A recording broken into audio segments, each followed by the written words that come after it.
बच्चों, अस्सलाम वालेकुम वरहमतुल्लाहि वबरकातुहू। इसके पहले भी हमने इस लेसन के ऊपर में इस चैप्टर पे कुछ टॉपिक देखे। आज जो टॉपिक हम देखने जा रहे हैं वो है expression for amplitude of resultant wave on the basis of principle of superposition of waves. यानी ये है कि मौजों के इंतबाक के उसूल की बिना पर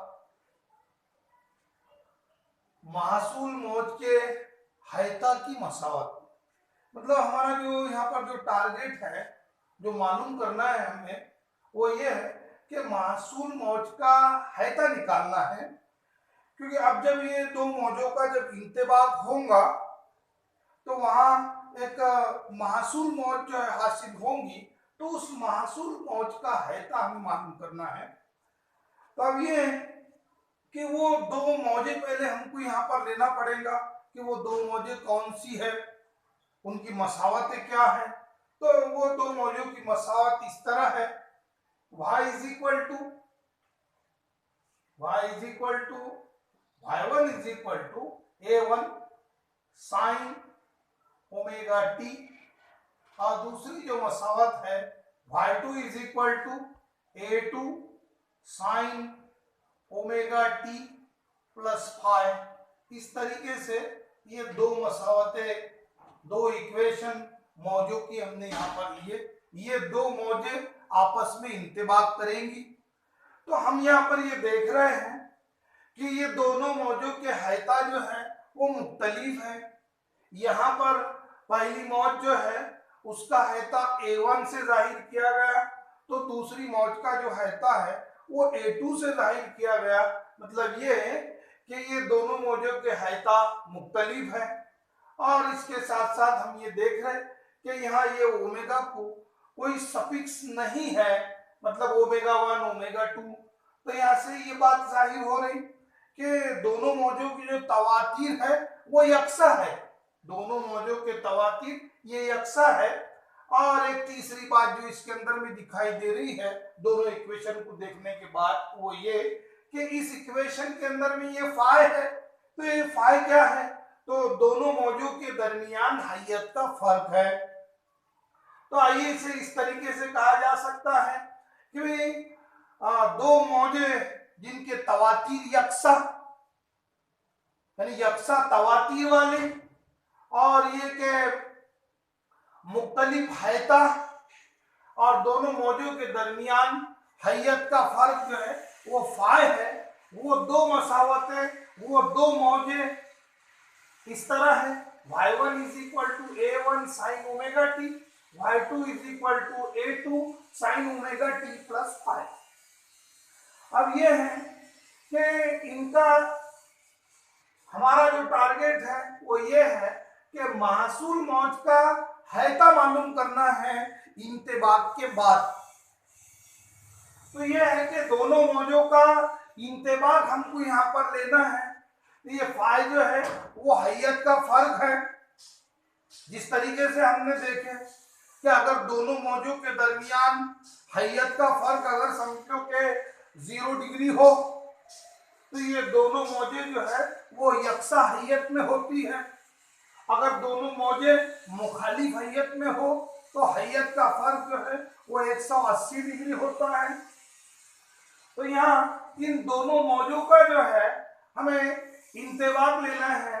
ये दोनों मौजों का इंतबाक के बाद जो समझ लो महासूल मौज हासिल होंगी वो इस तरह होंगी।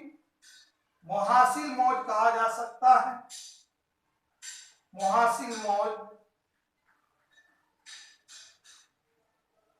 y is equal to y1 जमा y2। मुहासिल मौज जो है इंतबाक के बाद जो मौज हासिल होंगी वो मुहासिल मौज कहलाएंगी। वो इस तरीके से है कि मुहासिल मौज बराबर y से जाहिर करेंगे इसे, y is equal to y1 जमा y2। आइए y1 और y2 के जगह पर जो है उसकी कीमतें रखते हैं। तो y1 की कीमत a1 sine omega t plus y2 की कीमत a2 sine omega t plus five. तो सबसे पहले हम इसे सॉल्व करते वक्त में, ये और भी कई जगह पर हमने सॉल्व किया है, जैसा ऑसिलेशन के अंदर में ये दो मसावतें रखकर सॉल्व किए गए। ये अलग बात है कि मसावतें कुछ अलग थी, लेकिन तरीका वही है।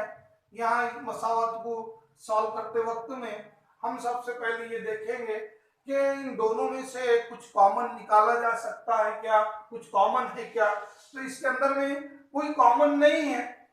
अब कॉमन नहीं है तो कुछ जाब्ता लगाया जा सकता है क्या, ये देखा जाएगा। तो यहाँ हम ये देख रहे हैं कि ये साइन ए जमा बी इस तरीके से लिखा हुआ है। तो साइन ए जमा बी यानी sign A cos B plus cos A sine B.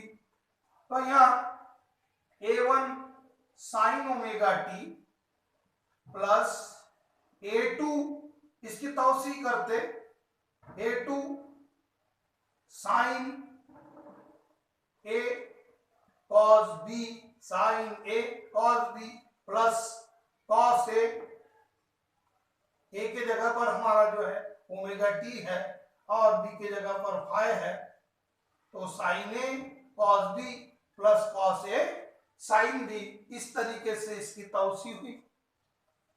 आगे देखते हैं A1 sine omega t, A1 sine omega t plus A2 से ज़रब दे दो, कॉस खोल दो, कॉस हटा दो, A2 sine omega t cos phi plus A2 cos omega t into sine phi. देखिए A2 से ज़रब देने के बाद ये जो दोनों टर्म है इनको A2 अटैच हो जाएगा। अब ये सॉल्व करने के बाद हम ये देखते हैं कि इसमें से क्या कॉमन निकल सकता है। तो यहाँ जो है वो तीन टर्म है, ये प्लस और माइनस की बिना पर जो है मिकदारें काउंट की जा सकती है। तो ये एक मिकदार हुई, ये दूसरी मिकदार और ये तीसरी मिकदार। इस तरीके से इसके अंदर में तीन टर्म है, उस लिहाज से ये पहली टर्म, ये दूसरी और ये तीसरी टर्म। तो हम ये देख रहे हैं कि पहले जो दो टर्म है, पहली और दूसरी टर्म, इसके अंदर में साइन ओमेगा टी मुश्तरिक है, कॉमन है। साइन ओमेगा टी इन दोनों टर्म में से कॉमन निकाला गया। तो यहाँ A1 plus A2 A1 plus A2 cos phi, और दूसरी जो तीसरी जो टर्म है इसके अंदर ये जैसी की वैसी लिखेंगे, या इसमें कॉस ओमेगा टी को मैं पहले लिख देता हूं क्योंकि तीनों का ये हासिल ज़रब ही है। तो cos omega t A2 sine phi, A2 sine phi, इस तरीके से ये टर्म को लिखा जा सकता है। ये y इज इक्वल टू हमें हासिल हुआ sine omega t A1 plus A2 cos phi plus cos omega t A2 sine phi. इसे मैं मसावत नंबर 3 कहता हूं। ये हमारी इक्वेशन नंबर 3 हुई। अब इसके अंदर जो है पुटिंग या put A1 plus A2 cos phi is equal to A cos theta, इसको इक्वेशन 4 देते हैं, और A2 sine phi, A2 sine phi is equal to A sine theta, A sine theta. इसे इक्वेशन नंबर 5 देता हूं। तो अब ये है कि ये जो कॉस में की जो टर्म है A1 plus A2 cos phi is equal to A cos theta, इसके जगह पर जो है A कॉस थीटा रखिए, और A2 साइन फाई इसके जगह पर जो है A साइन थीटा रखिए। तो ये किस इक्वेशन के अंदर में रख रहे तुम, ये 4 और 5, तो इन इक्वेशन 3 के अंदर में ये टर्म रखी जा रही है, ये कीमतें रखी जा रही है। देखिए ये कीमतें रखने के बाद क्या हासिल होता है, therefore y is equal to sine omega t, sine omega t into, देखिए इसकी कीमत जो है ए कॉस थीटा, इसके प्लेस पर रखा जाएगा A cos theta plus cos omega t, cos omega t into A two sine phi, A two sine phi की वैल्यू रखना है A sine theta, A sine theta. ये कीमतें रखने के बाद हम ये देख रहे हैं कि ये जो दो टर्म यहाँ पर हासिल हुई है इसमें ए जो है वो कॉमन है, मुश्तरिक है, कॉमन निकाल लेते तो यहाँ sign omega t into cos theta plus cos omega t into sine theta. तब ये कि दोनों टर्म में से अगर मैं ए कॉमन निकालता हूं तो sign omega t cos theta plus cos omega t sine theta, मतलब साइन ए कॉस बी, ओमेगा टी ये ए के प्लेस पर है और थीटा जो है वो बी के प्लेस पर है, sign A cos B plus cos A sine B. तो इस लिहाज से इसे इस तरह लिखा जा सकता है कि साइन ए जमा B omega t plus theta, omega t plus theta, यानी y is equal to A sine omega t plus theta. ये मसावत नंबर जो है यहां पर हमारी मसावत नंबर ये 6 हुई। तो ये जो मसावत नंबर 6 है ये दोनों मौजों को मिलाने के बाद हासिल होने वाली जो महासिल मौज है उसकी मसावत है। मसावत नंबर 6 महासिल मौज की मसावत को जाहिर करती है।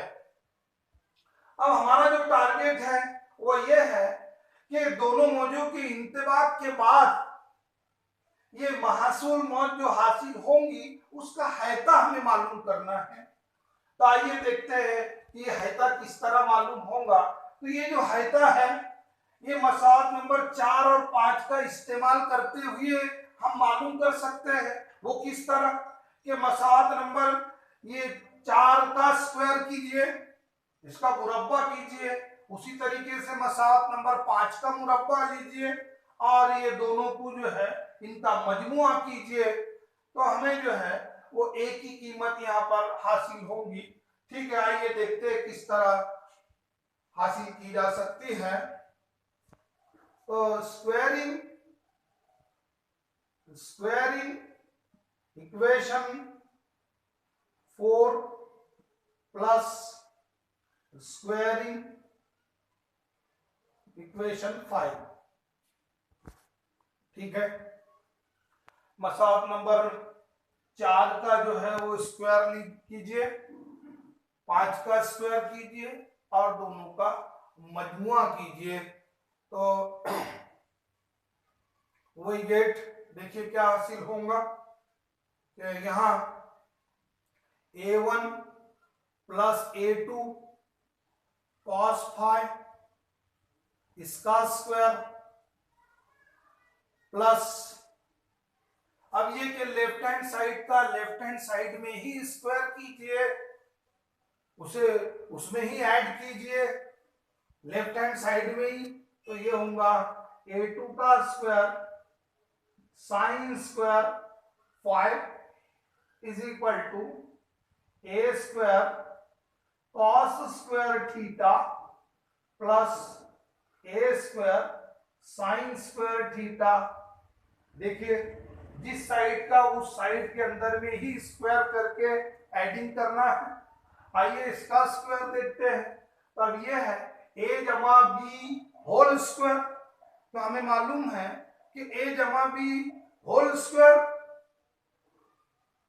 का एक्सपांशन जो है a square plus twice A B plus B square, इस लिहाज से इसका जो स्क्वायर है वो होगा a1 square plus twice a1 a2 cos phi a1 a2 cos phi plus A2 square sine square phi sorry cos square phi A2 square cos square phi, देखिए A1 square plus twice A1 A2 cos five plus A2 square cos square phi plus ये term A2 square sine square phi is equal to A square, यहां से common निकालता हूं तो ये cos square theta plus sine square theta, ये यहां बाकी रहेगा कॉस में। तो इसे सॉल्व करते हैं। A1 square plus twice A1 A2 cos five plus, देखिए ये दोनों में जो है A2 स्क्वायर कॉमन है, A2 स्क्वायर कॉमन निकालने के बाद कॉस में जो यहाँ बाकी रहेगा cos square phi plus sine square phi is equal to A square cos square theta plus sine square theta, A1 square plus twice A1 A2 cos five plus, देखिए sine square theta plus cos square theta या sine square phi plus cos square phi is equal to 1 by fundamental formula. तो ये जो कीमत है cos square phi plus sine square phi is equal to 1, उसी तरीके से cos square theta plus sine square theta is equal to 1। तो यहाँ इसके प्लेस पर जो है 1 रखा जा सकता है, 1 रखने पर हासिल होगा A2 का square is equal to A square. तो यहां से A की कीमत देखो क्या हासिल हुई कि A is equal to under root A1 square plus twice A1 A2 cos five A1 A2 cos five plus A2 square. देखिए इसका स्क्वायर रूट लेने पर A बराबर तुमको जो हासिल हुआ under root A1 square plus twice A1 A2 cos five plus A2 square. तो इस तरीके से यहाँ जो है हैता की मसावत यानी महासीर जो मौज है उसके हैता की मसावत हमें हासिल हुई है, इसे मसावत नंबर 7 कहता हूं। तो ये मसावत नंबर 7 जो है ये मासूल मौज के हैता की मसावत है। मसावत नंबर 7 मासूल मौज के हैता का फिक्रा है। अब यहाँ पर जो है इस फाई की वैल्यू चेंज करके हमें क्या हासिल होता, मतलब ये है कि जो हैयत का फर्क है उसमें तब्दीली करने के बाद ये ए में क्या तब्दीली वाक़ई होती ये हम यहाँ देखेंगे। स्क्रीनशॉट लीजिए इसका।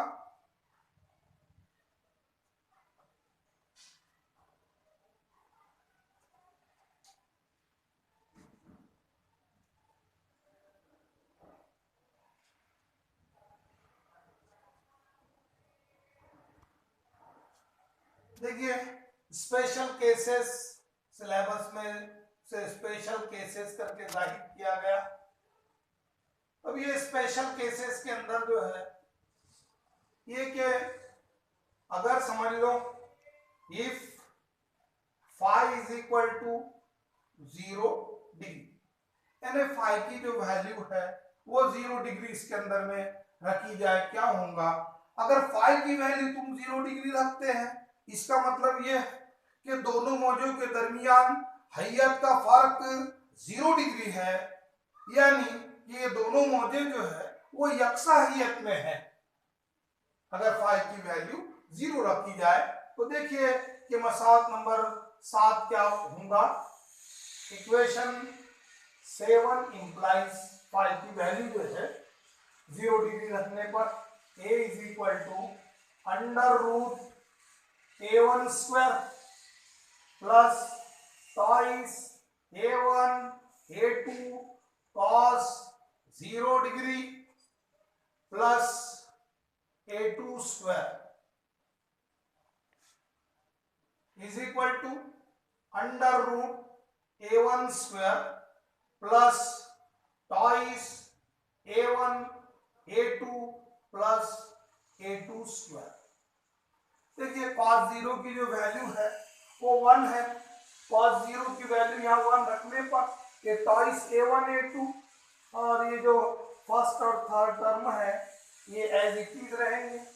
तो हम यहाँ ये देख रहे हैं कि ये जो है A square plus twice A1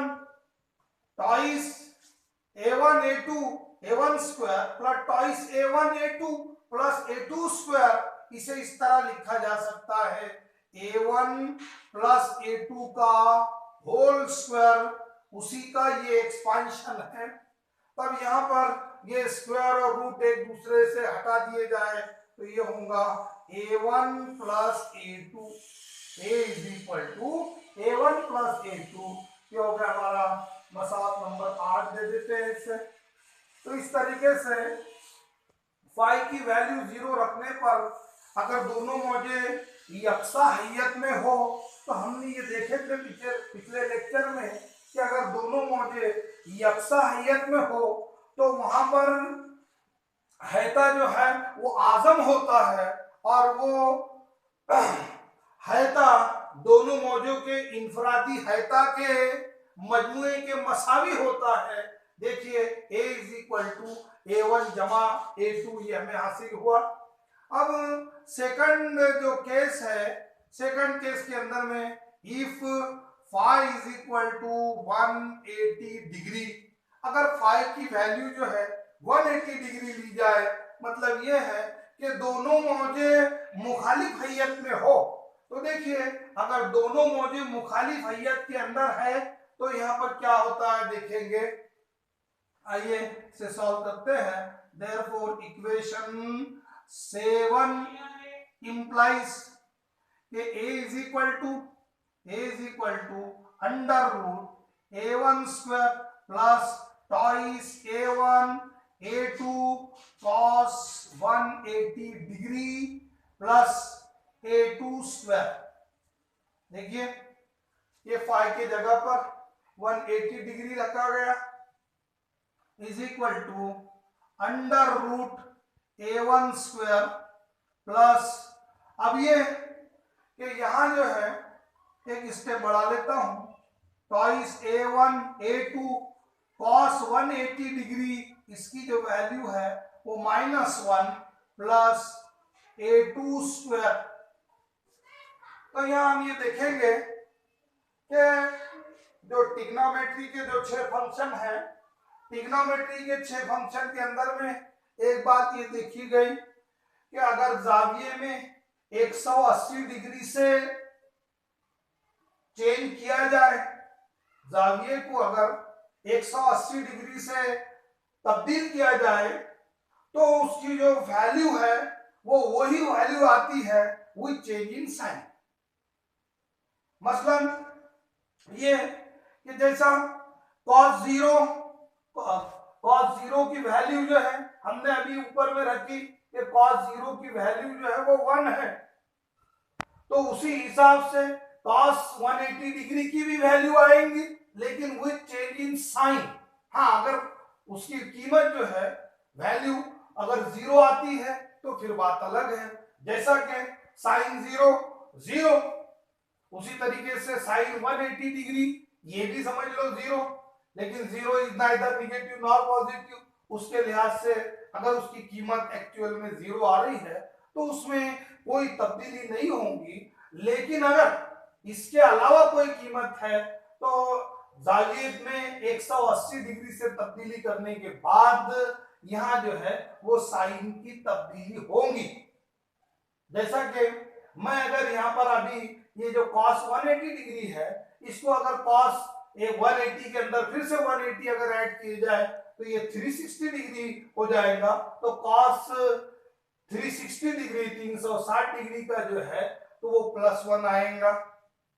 तो इस तरीके से इसकी वैल्यू हासिल होंगे। इसे इस तरह लिखा जा सकता है, देखिए a1 square minus twice a1 a2 plus a2 square, इस तरह इसे लिखा जा सकता है। तो हम यहाँ पर ये देख रहे हैं कि जो मसावत पर हम पहुंचे हैं उस मसावत के अंदर में a1 square plus sorry minus twice a1 a2 plus a2 square. तो इस मसावत को जो है देखने पर ये पता चलता है कि ये एक्सपांशन है a1 माइनस a2 का होल स्क्वायर, उसका ये एक्सपांशन है, इसलिए इसे इस तरह लिखा जा सकता है कि a is equal to under root a1 minus a2 का होल स्क्वायर। उसी तरीके से ये स्क्वायर और ये रूट एक दूसरे से हटा दिया जाए तो यहाँ a1 माइनस a2 यानी a बराबर a1 माइनस a2। मतलब ये है कि अगर दोनों मौजे मुखालिफ हैयत के अंदर में हो तो उनका जो महासूल हैता है वो दोनों मौजों के इनफरादी हैता के फर्क के मसावी होता है। जैसा कि हम यहाँ ये देख रहे थे कि अगर दोनों मौजे यकसा हैयत में हो, यानी ये कि हैयत का फर्क 0 डिग्री हो, तो इस सूरत में महासूल मौज का जो हैता है दोनों मौजों के जो इनफरादी हैता है उनके मजमुए के मसावी होता है।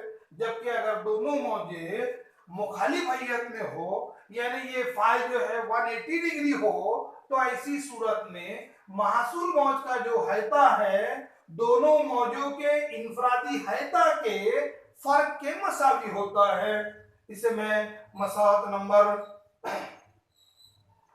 8 हो गए थे, मसावत नंबर 9 कहता हूं। इसी तरीके से थर्ड जो केस है, तीसरी केस वो ये कि if phi is equal to pi by 2 यानी 90 डिग्री, अगर फाई की वैल्यू जो है वो 90 डिग्री रखी जाए तो equation 7 implies a is equal to under root a1 square plus twice a1 a2 cos 90 degree plus a2 square. अब ये यहाँ वैल्यू रखेंगे cos 90, इसकी जो वैल्यू है वो 0 होती है, 0 इंटू दिस नंबर ये 0, तो a1 square plus a2 square यानी a is equal to under root a1 square plus a2 square. इस तरीके से ये हासिल हुआ। यहाँ ये मसावत नंबर 10 हो गया, इसे 9 दिया गया था, ये मसावत नंबर 10 हो गया। तो अब ये है कि मसावत नंबर 8, 9 और 10, इससे ये जाहिर होता है कि हैयत का फर्क तब्दील करने पर जो महासूल मौज का जो हैता है वो भी तब्दील होता है। जैसा कि phi is equal to 0 degree लेने पर हम ये देख रहे हैं कि ये दोनों जो इनफरादी हैता है, दोनों मौजों के इनफरादी हैता उनके मजमुए के मसावी होता है। उसी तरीके से फाई बराबर 180 डिग्री रखने पर यह देखा जा रहा है कि जो महासूल मौज का जो हैता है वो दोनों मौजों के इनफरादी हैता के फर्क के मसावी है। उसी तरीके से ये मसावत नंबर 10 भी जाहिर कर रही है। तो इन तीनों मसावत से ये जाहिर होता है कि हैयत के फर्क में तब्दीली करने पर दोनों मौजों के दरमियान जो हैयत का फर्क है वो तब्दील करने पर महासूल मौज का हैता भी तब्दील होता है। ये इन तीनों मसावतों से जाहिर होता है। उसी तरीके से अब हम आगे बढ़ते हैं और यहाँ ये कि हमने ये देखे थे कि जब दोनों मौजे यकसा हैयत में थी, तो दोनों मौजे जब यकसा हैयत में हैं और उनके दरमियान में इंतबाक अगर होता है तो वो जो हैता हासिल होता है वो आजम होता है। जैसा कि हमने इसके पहले समझ लो यहाँ पर मसावत नंबर 8 के अंदर में देखा जा रहा है, तो वो हैता आजम होता है। तब ये है कि अगर इसकी शिद्दत मालूम करना है तो शिद्दत जो है हैता के मुरब्बे के रास तनासुब में होती है। तो उसी तरीके से ये अगर हैता आजम हो तो उसकी जो शिद्दत है वो भी आजम होती है, जिसे इस तरीके से लिखा जा सकता है।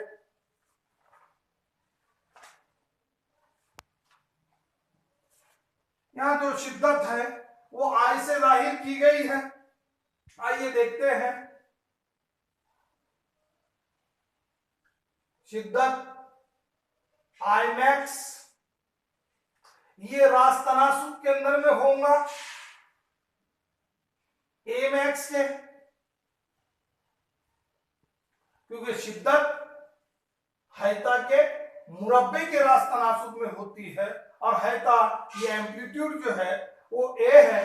अगर समझ लो कि हैता मैक्सिमम हो, एम्पलीट्यूड अगर समझ लो मैक्सिमम हो, तो इस वक्त जो इंटेंसिटी है उसकी जो शिद्दत है वो भी आजम होती है। यानी आई मैक्स रास तनासुब में जो है वो ए मैक्स का स्क्वायर। और यहाँ ये लिखा जा सकता है कि आई मैक्स ये कब हासिल होगा, तो ये जो ए मैक्स की वैल्यू है ये होगी a1 प्लस a2 का whole square, a1 plus a2 का होल स्क्वायर। जैसा कि हमने यहाँ पर देखे, चेक कर लेंगे उसे एक मर्तबा, कोई बात नहीं। उसी तरीके से अगर समझ लो ये कि यहाँ जो मैक्सिमम इंटेंसिटी मालूम करना था, मैक्सिमम इंटेंसिटी देखेंगे कि this maximum intensity is directly proportional to a1 plus a2 का होल स्क्वायर। उसी तरीके से यहाँ पर अकल तरीन यानी कम से कम जो शिद्दत है वो अगर यहाँ देखी जाए तो कम से कम शिद्दत के लिए इस तरह लिखा जा सकता है कि this I minimum is directly proportional to A minimum का स्क्वायर। इस तरह लिखा जा सकता है। इसे इस तरह लिख सकते हैं कि I minimum is directly proportional to a1 minus a2 का whole square, a1 minus a2 का होल स्क्वायर। इसे इस तरीके से लिखा जा सकता है। तब यहाँ जिस तरीके से मैंने कहा था कि इन्हें जो है वो चेक कर लेते हैं कि इसमें से कौन सा बड़ा है। आइए हमारे पास जो है मसला नंबर 8, 9 और 10 ये तीनों भी अभी तक कायम है। तो हम यहाँ पर देखते हैं जैसा ये कि यहाँ a1 प्लस a2 का होल स्क्वायर और यहाँ जो है a1 माइनस a2 का होल स्क्वायर। तो इसमें सीधा सीधा ये है कि इन दोनों टर्म में तो ये टर्म बड़ी है। अब इसे देखते हैं तो इसमें जो है ये टर्म लाने के लिए plus twice a1 a2 add करना होगा। मतलब ये है कि ये जो है वो मिडिल टर्म हुई, इनके बीच की जो है दरमियान में कहीं तो भी ये टर्म आना चाहिए। जैसा ये सबसे बड़ी टर्म, और अगर कंपैरिजन किया जाए तो उसके बाद ये सबसे बड़ी, उससे ये छोटी और सबसे ये छोटी। तो उस हिसाब से यहाँ पर जो आई मैक्सिमम है वो I maximum is directly proportional to a1 plus a2 का होल स्क्वायर। उसी तरीके से आई मिनिमम जो है is directly proportional to a1 minus a2 का होल स्क्वायर। इस तरह होगा। तो इस तरीके से यहाँ पर हमने ये देखा कि महासूल मौज का हैता हमने मालूम किए, और महासूल मौज का हैता मालूम हो जाने के बाद हमने ये देखे कि हैयत में तब्दीली का महासूल मौज का जो हैता है उस पर क्या असर होता, ये हमने यहाँ देखे। उसी तरीके से इंटेंसिटी कब ज्यादा होंगी कब कम होंगी, तो इस तरीके से यहाँ पर ये सारी चीजें हमने डिराइव की। उम्मीद करता हूँ कि आप लोगों को ये पॉइंट समझ में आया होगा। अस्सलाम वालेकुम रहमतुल्लाहि व बरकातुहू।